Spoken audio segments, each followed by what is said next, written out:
li fi jot a xew moom on ne décide de le dire mais c'est une honte pour le Sénégal voilà on peut le dire c'est une honte pour le Sénégal parce que yaakaar naa tey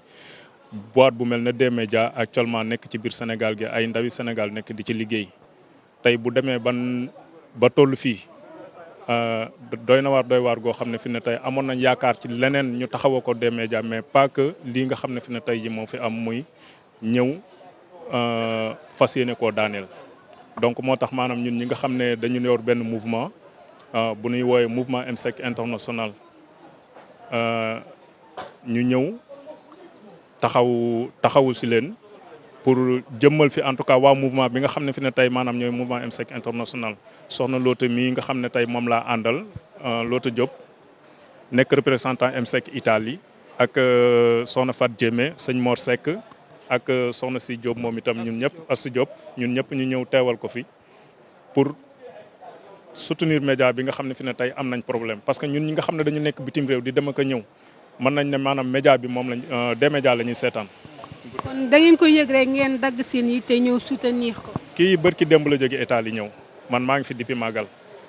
ñaar ñi ñoom ñëpp Touba lañ jógee tey biñ ko yëgee ñoom dañu xëyee Touba maanaam ñëw man maa ngi woon Dakar fii fi la ma fekk. ku gis ni ñu soloo di nga jàpp ne xëy na amuñu lu ñu naxari wala dara mais bi ñuy jógee Touba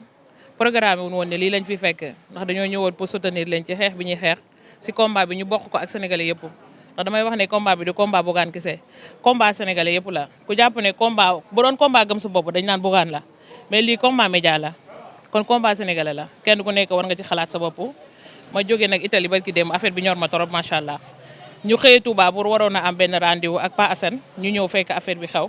mu metti ñu lool waaye nag kenn ku nekk séntu daal ne affaire bi mën na dal ci sa bopp kon kenn ku nekk war nga génn xeex bi ndax combat bi suñu combat la surtout ñun ñu nekk Europe seetaanuñ lu dul lee dégluwuñ lu dul lee kon télé bi suñu télé rajo la suñu rajo bi kon ñi ngi ñuy xañ loo xam ne ñun ñoo ko moom daal. ñëw di naqaru li nga xam ne moo xew fi actuellement naqari Sénégal yëpp nga xam ne télé bi suñu télé la moom la ñuy bëggee moom la ñuy seetaan si la ñuy amee information kon boog nañ ñu wàcc ngir yàlla gënante bi du dëgg kon jeex na. waaw bon nu ko nit ñi gisee rek nga xam ne da ngaa xëy fajar lu ñu xëy liggéey si comme d'habitude heure yi ñuy xëy 5 heures 6 heures du matin toog ba pare li ñuy def matinal bi après ñu assaillir la ak ay gendarmes ànd ak benn huissier ñetti daanaka ay fourgonnette gendarme ñëw taxaw dugg ne ni dañuy def inventaire parce que huissier bi la ñu àndal am nañu sañ-sañu liggéey huissier bi am na sañ-sañu liggéey. tax xañuñu ko sax bi mu ñëwee dañ leen ubbil bunt bi amul xëccoo amul xulo amul xiiro mais looy mën a def lu nekk def ko ci anam yi nga xam ne moom mooy anam yu rafet ndax am na image yoo xamee ni rafetul ñu koy wone te image yooyu mooy lan mu mel ni dañoo nekk ci guerre wala dafa am ku ñuy nëbb ci biir groupe D-Media problème lan la fiscalité wala problème mu redressement fiscal la ñu wax ne ni entreprise bi di Sen TV moo amel ñu ne 1 milliard yamoon ci Sen TV dugg nga Zik FM fekk fa ñuy réunion de rédaction mënuñu ko def ndax yaa ngi fa yàgg say gendarme nga dem tribune même chose Actunet tamit c'est une entité du groupe loolu yëpp nga boole ko dëxañ ko ci benn ne ni da ngay def sa li nga xam ne moom mooy say enquête ak say xool li fa ne c'est ton droit mais nag ni ñu ko defee moom moo rafetul ndax fiscalité bi ñuy wax naa ni dañoo amel fisc ak yooyu loolu mbirum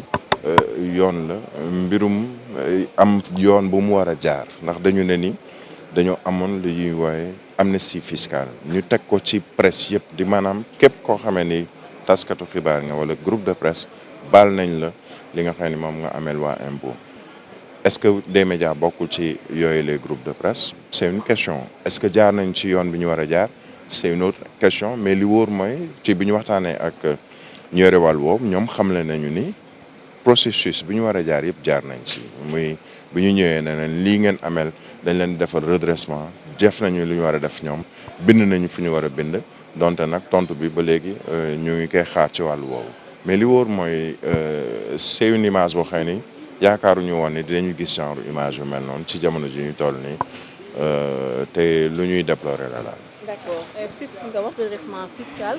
ëllëgu D-Media ak liggéeykat yi est-ce que tiitoo leen ci. ah waaw mais ëllëg bi dañ ci tiit parce que boo xoolee déjà mois bi ñu génn nii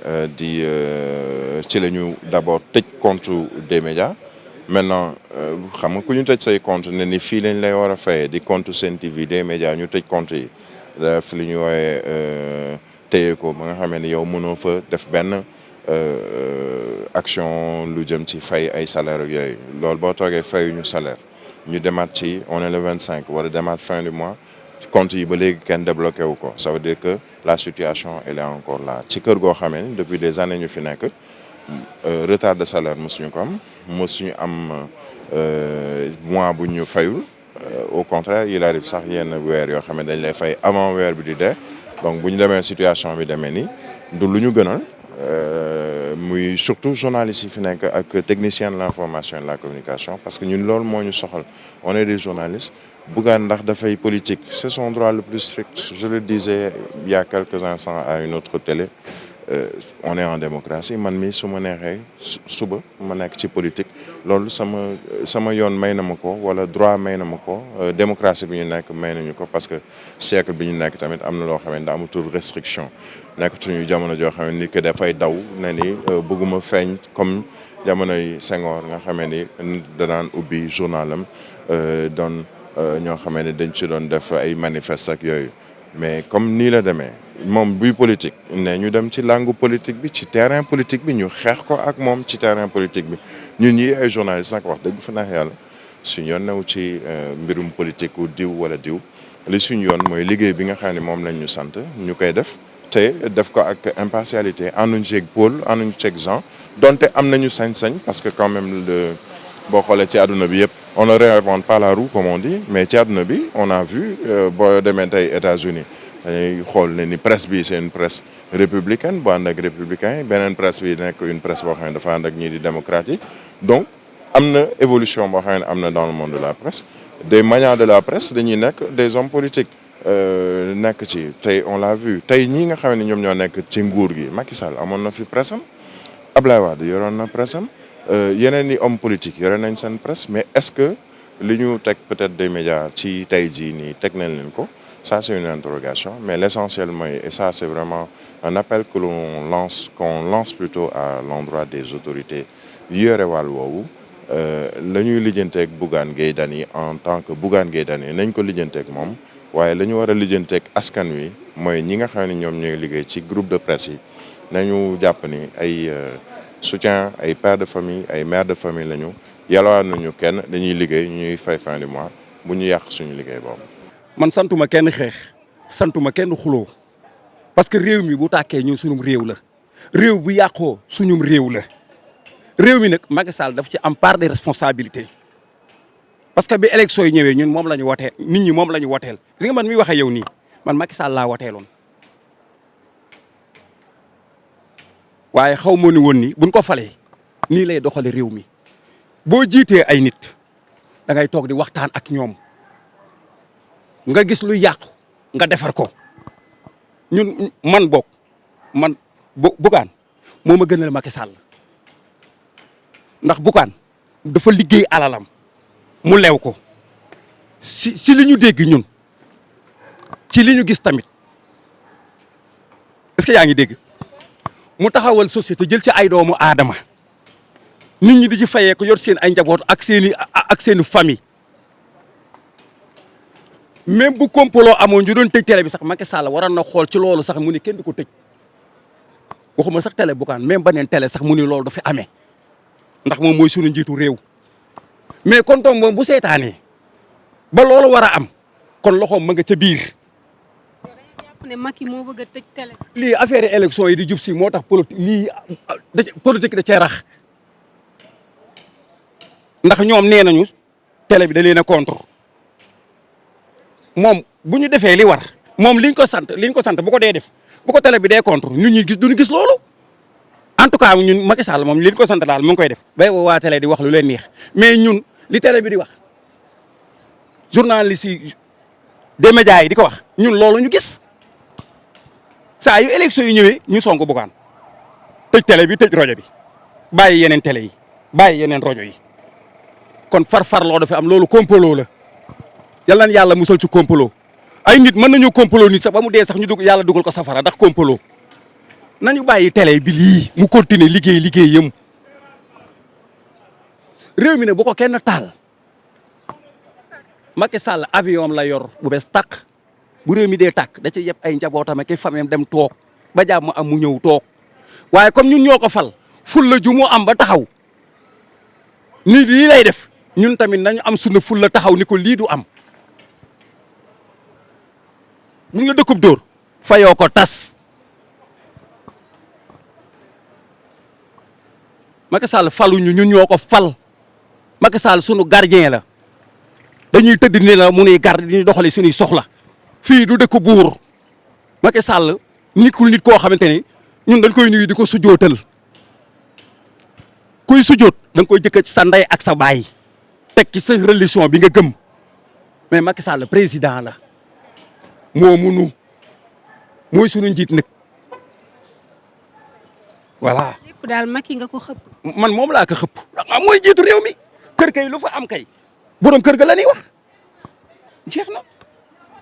man maa ngi jóge ba Géejawaay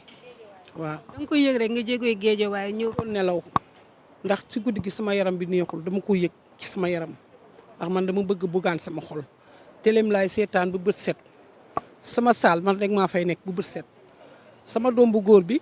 moo ñëw fekk ma ci lal bi yee ma ne ma yaay xanaa yëgoon ni tëj na sa te xarit bi jël nañ bagaasam yi ma ne ko kan Sidi Lamine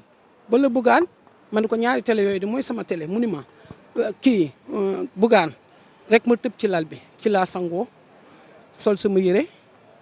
mu ni ma bul dem ma ne ko damay dem Bougane fu mu deewee ma deewee parce que Bougane day defar dëkk bi yàqul dëkk bi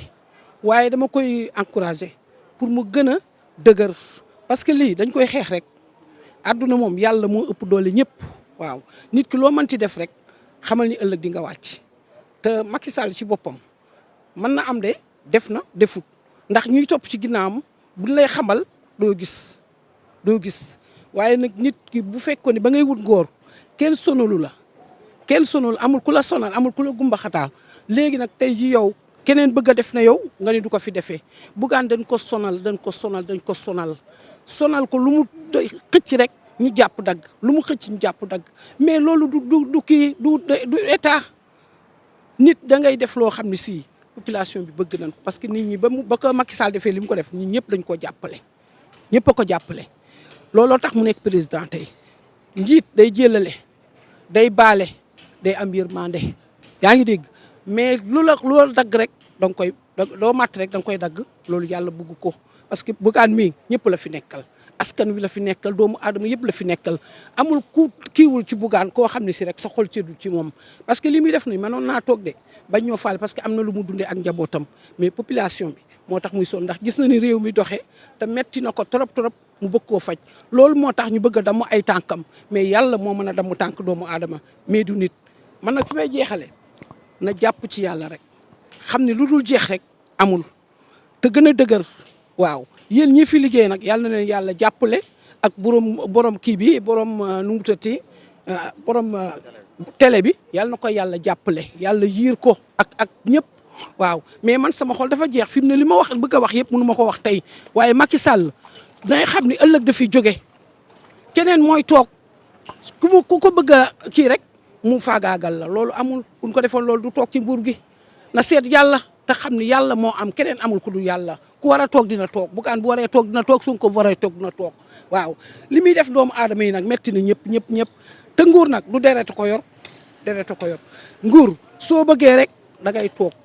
yërëm nit ñi su ko defee ñëpp ànd ak yow nan la fale woon mu rafet Ablaye Wade dafee nekk ko nekkin bu rafet kenn dégg ko mu yàq fi dara kenn dégg ko fi dara bi mu fi nekkee dafa seet guy waaw man musuma woteel Macky Sall te du ma ko woteel ba bu may génn àdduna du ma ko woteel mu ci àdduna waaw merci jërëjëf